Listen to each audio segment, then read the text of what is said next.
Hey, everybody. I wanted to touch base with you and talk to you about the theme of atonement.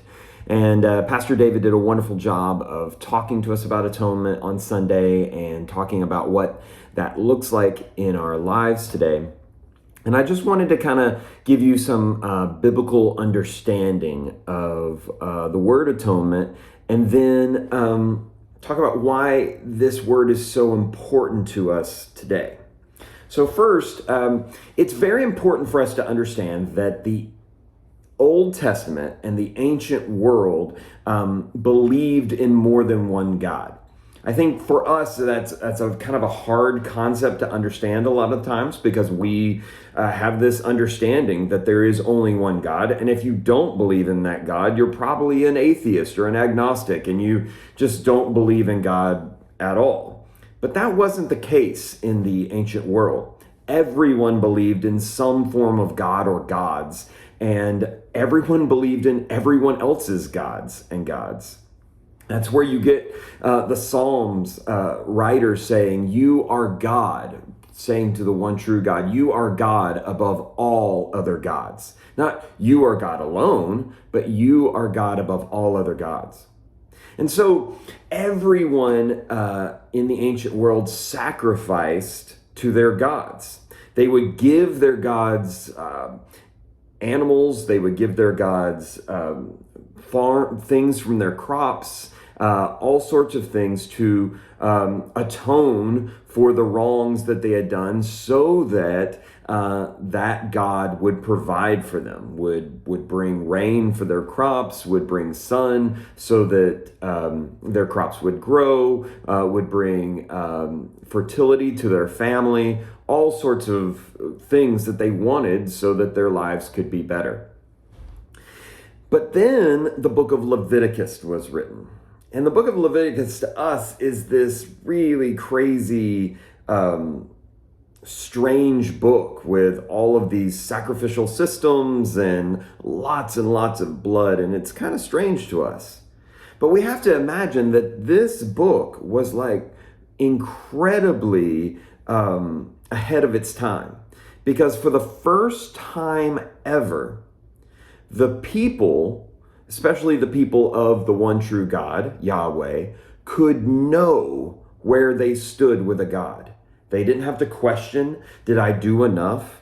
To atone for my sins? Have I given enough? Have I sacrificed enough to take care of it? They could know, if I do this, then I am right with God. I am in right relationship with God. For the first time, they knew that if they did this, they were in what I call and what we call as the people of God, shalom. They were in right relationship. But it only lasted for a time through the sacrificial system. And so when the Messiah came, when Jesus came, it is seen. We see that Jesus made a way through the cross so that he could make a way for all the evil and all the sin of the world to be redeemed, to be taken care of, to be atoned for forever. For that's it. No more. And then he rose again, and that resurrection proves that his life has conquered death and has conquered sin forever. Our atonement is forever. He has done away with the problem of evil and the problem of evil in your life and in mine. We can now live in shalom, in right relationship with God forever.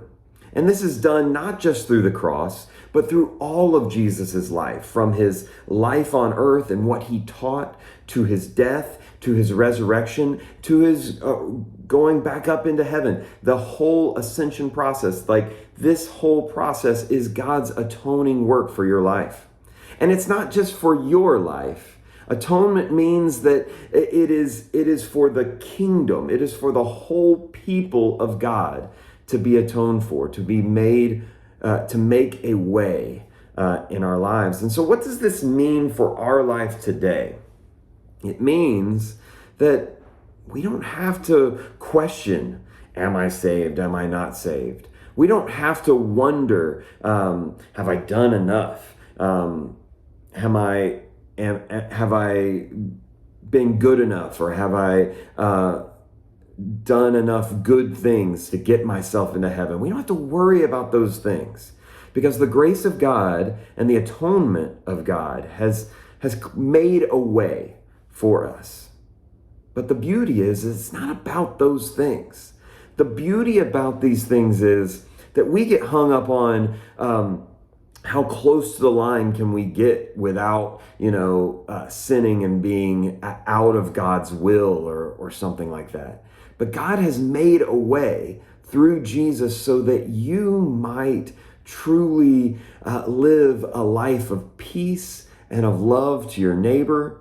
You might live in right relationship with Him, with the God of the universe, with Jesus Christ. But you also might live in right relationship with the other humans around you and the world around you. And so that's my hope for you today, is that the atonement of Christ might not just be so that you can be saved and someday go to heaven, but the atonement of Christ might be so that you may be changed and transformed, and you might start to live like Jesus right now, right here on this earth today. That's our prayer for you today.